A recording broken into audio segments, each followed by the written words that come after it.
and welcome back to my channel, TorAthena, where today I am reviewing 7 to Eternity by Image Comics. This comic is about a world set in fantasy. There is magic, there are dictator kings, there are exiled families who just want their own freedom. And there's very little else I can say because I don't want to spoil the rest, but it's really good.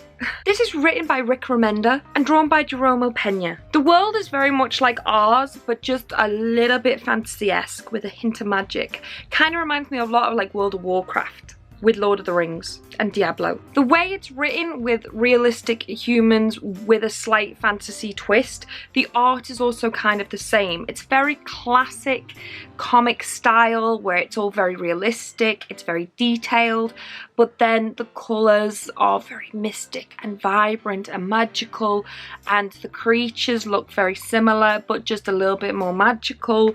It's a very realistically believable fantasy story. And it's really weird, I have a crush on one of the characters. It's really weird that I say that. It's can you have a crush on a fictional character?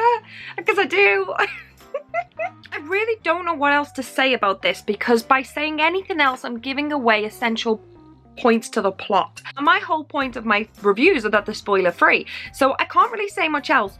But if you like adventures and quests and fantasy based stories, this comic is definitely worth you picking it up. I really enjoyed it. The only thing I would critique is sometimes that the art was a little bit too bland with extra characters or background detail. There's a particular scene where some people are talking to the protagonist and something happens and I can't tell who it's happening to. It just wasn't very clear, and I had to reread about 2 or 3 panels about 4 times, and I still don't really know who it was, and that was my only critique. I felt like sometimes the detail, if it wasn't about a main character, wasn't specific enough for me to identify who it was. But overall, I loved this comic, and I have to pick up the second issue to at least know what's going on. There's something that finished, the last page mentions something and I have to know what it is.